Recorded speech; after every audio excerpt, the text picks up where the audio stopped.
So you just bought a GMC Sierra, or maybe you're thinking about buying a GMC Sierra, or maybe you've had one for a while. Well, what I want to do today is I want to tell you about some things, some tips on the inside of these trucks from a 2019 all the way up to a 2022 Limited that you may not know. Maybe your salesperson hasn't showed you, especially with COVID, things like that. We haven't had the opportunity to get in vehicles the way we'd like to with some of our customers, some of our clients. But I want to help you today. I want to show you some things that maybe you didn't know you were missing on the inside of these trucks. So with that, let's get going.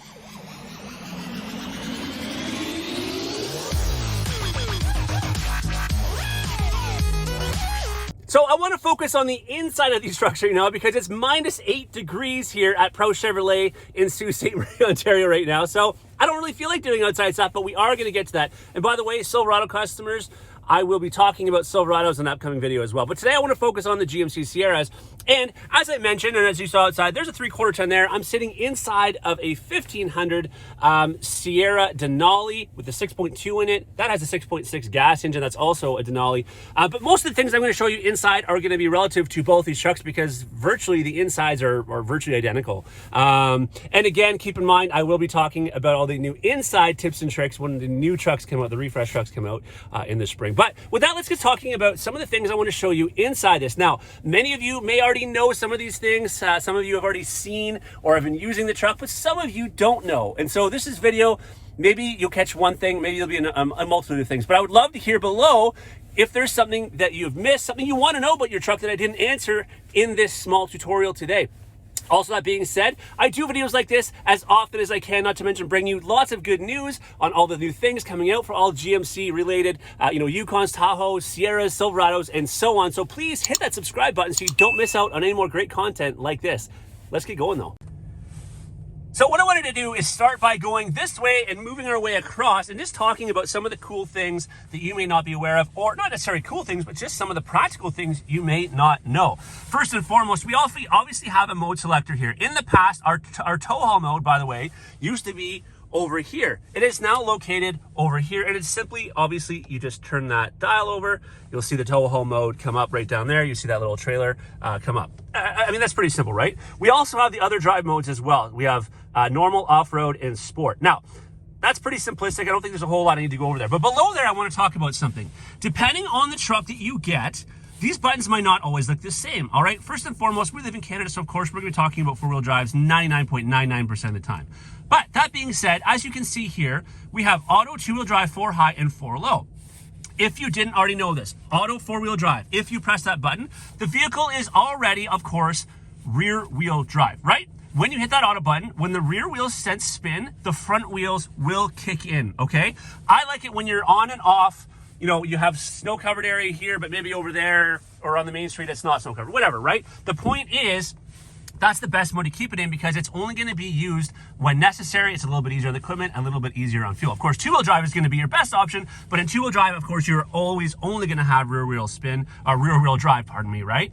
Now, 4 high, of course, you're going to have 4-wheel drive. 4 low is something that you're only going to get if you have a 6.2 liter engine, which we do in this truck, or you have the X31 package in the GMC Sierras. And in terms of the Chevy Silverados, you have to have the Z71 package or a 6.2 liter. So, but sometimes you'll see a terrain mode button on there. That is not a 2-speed transfer case. The only way you get a 2-speed transfer case is, again, with the 6.2 liter that like we're sitting in now, or an X31 off-road package, which gives you the full locked 4-wheel drive. Now, that being said, I don't think I've hardly ever used the actual 4 low in one of these because I'm not an off-roader, as many of you aren't, but it's still a nice thing to have in case you are in an instance where you need it, and for resale value, because I can tell you some of you truck, real truck users out there are not going to buy a truck unless it has 4 low. So if you're buying a new GMC Sierra, ensure that it has the X31 package or you're getting with the 6.2 liter in order to get that 4 low if it is something that's a concern to you. I don't think I need to explain power windows and power locks. I think that's pretty straightforward. What I will tell you though, is this, if you didn't already know so, that does lock, that button there locks the back window so that, if you have a child or a dog or somebody back here that's gonna perhaps sit back here, they're not able to roll the windows down. In the past, we used to have a button on there that also would lock the rear doors. Unfortunately, that has gone away. And now, in order to lock the rear doors, for the child safety locks, it's actually in the door. And you can do individual. So in the past, the only thing with that button is when you hit that, it would lock both doors. So the child safety lock would be on both doors. You may only care for it to be on, say, this door because this is the side your child's on, or vice versa. If that's the case, you can just switch that button and it's locked or unlocked right there. Now in a Denali, you're also gonna have the power folding mirrors. Of course, here, right there at the top, that's gonna, you know, select each side where you're gonna adjust it. I think that's pretty straightforward. But down below here, that button there, that will fold the actual mirrors in, as you can see right there, and we'll hit the button again, fold it out. Kind of nice for going in the car wash, parking in a, you know, underground parking garage, or you're in your garage of a tight area, whatever it might be. All right, I know this is gonna sound silly because many of you had power seats for a long time. You're like, Jeff, I know how to use them, but you know how many people do not know about the functions that this button does here? I know all of you know this is a lumbar support, right? This will inflate and deflate the small of your back right here. Obviously, again, you know that this moves this, you know, forward and back. Now, the thing is though, people didn't realize that this button does 3 different things. Of course, this will move the seat, right? The whole thing forward and the whole thing back. But what a lot of people didn't realize is the front of this button and the back of this button do 2 different things to really get the seat to work for you. First of all, you can push this up. It changes just this. Only this part moves up and down to change the angle of your knee, and definitely helps on a long ride. Now, if you do the back part of this button, that's what at least lifts the whole seat base up and down. So of course, when you combine the 2 of these, between that and the whole seat base, you're gonna get a much more comfortable driving position, especially if you're shorter or longer in the leg area. All right, now one other thing I want to talk about is the remote starter. I think a lot of you know how to use this, but honestly, I think a lot of you don't even realize maybe you have this on your truck and it's functioning because you press this button and nothing happens. You have to double lock, or lock, pardon me, the doors, and then hold that remote start button down for 2 or 3 seconds.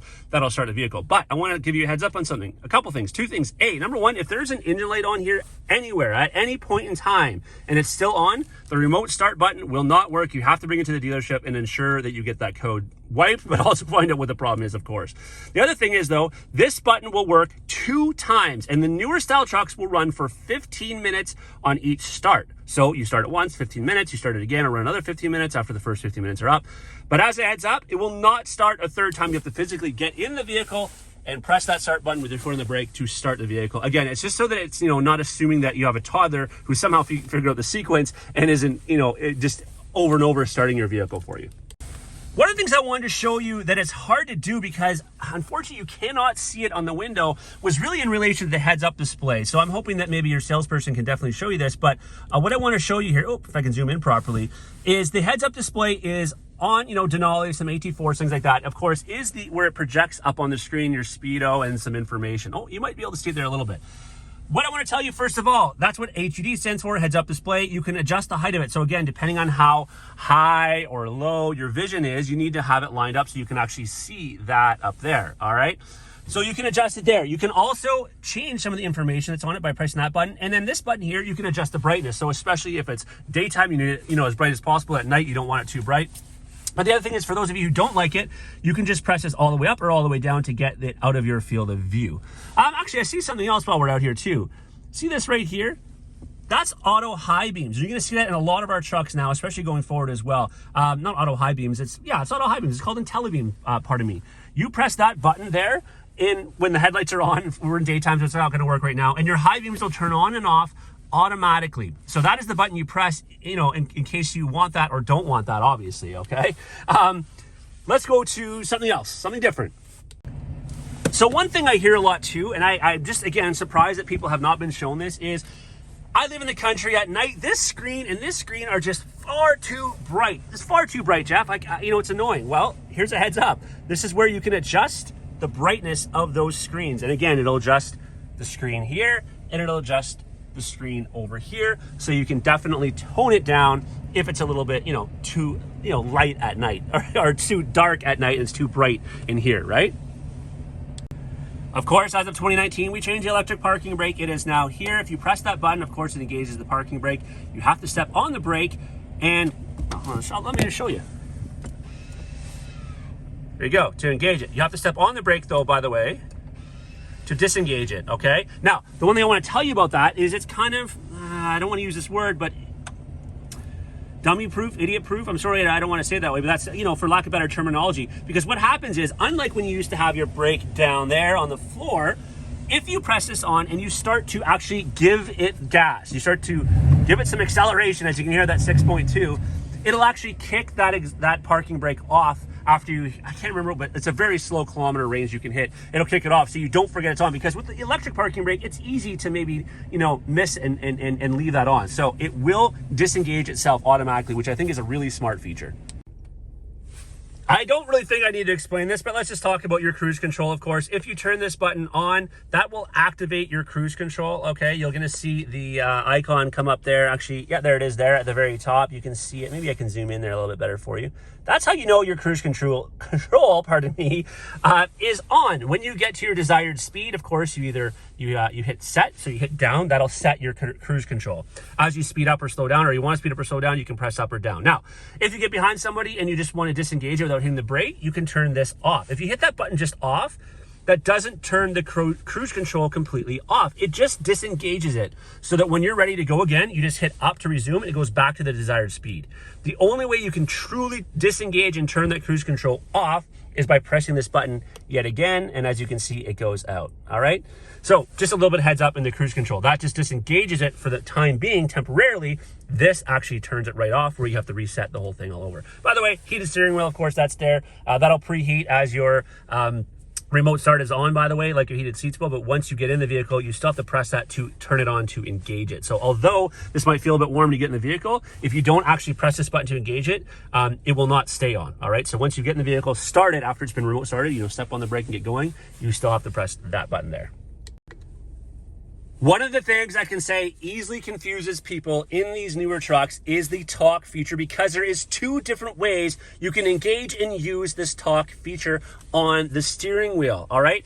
First of all, one way is just talking to the vehicle itself, to your GMC Sierra. The other way, when you press the button a certain way, will talk to your voice pass-through, or your voice pass-through on your phone. So if you have an Android phone, obviously it'd be Hey Google. And if it is an Apple phone like I'm using right now to film this video, it will be your Apple CarPlay, right? Or sorry, Siri is what I meant to say. My apologies. So when you press this button once, it is only going to use the vehicle features. It's going to listen to you from the vehicle itself. So for an example, you can change the radio station, and let me just show you that. So right now we're on channel 2, as you can see.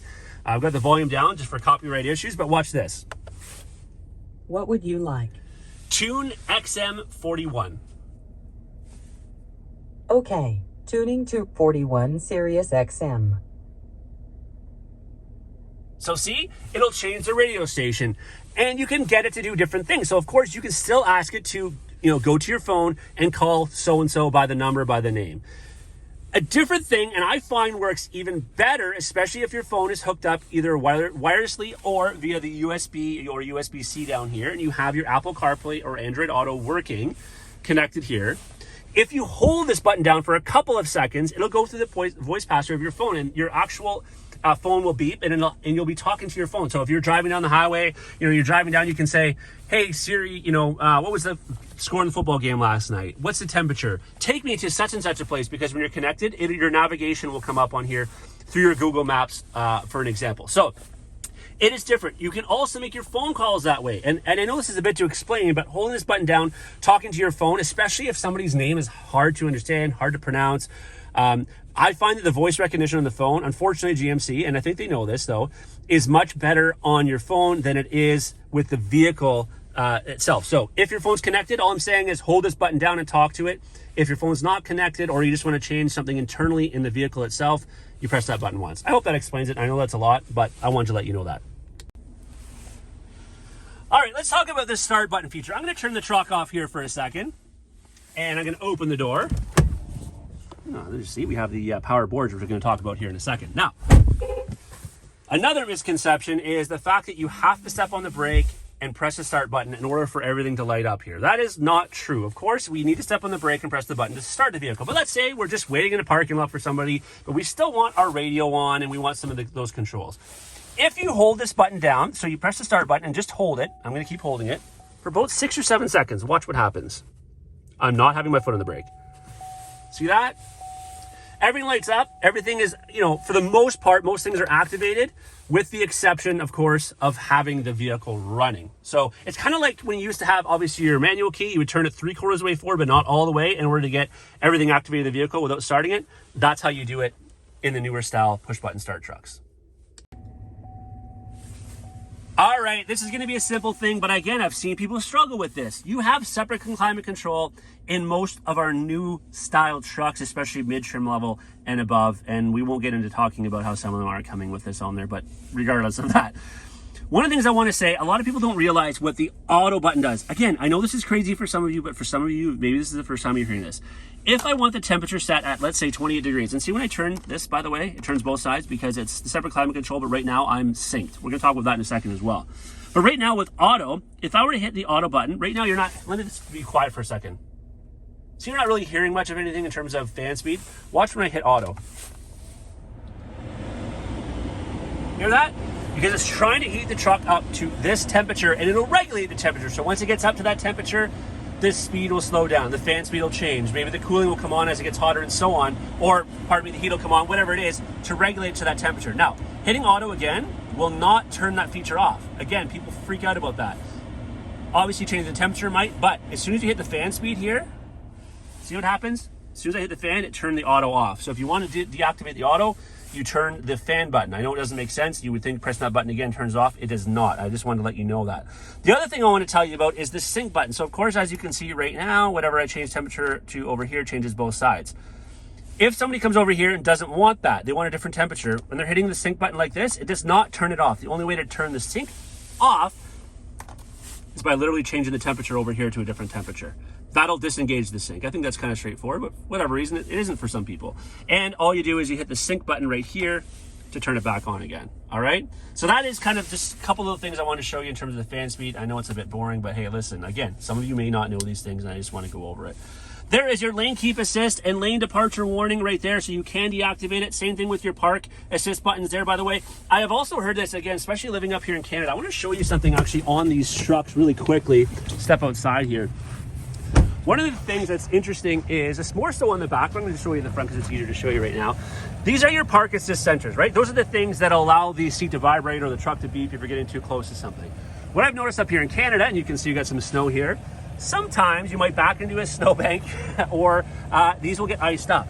As soon as you put it in reverse, for an example, it'll automatically start beeping at you. And it gets annoying sometimes, or if that's covered in slush on the highway. That's why you can disengage that park assist up here.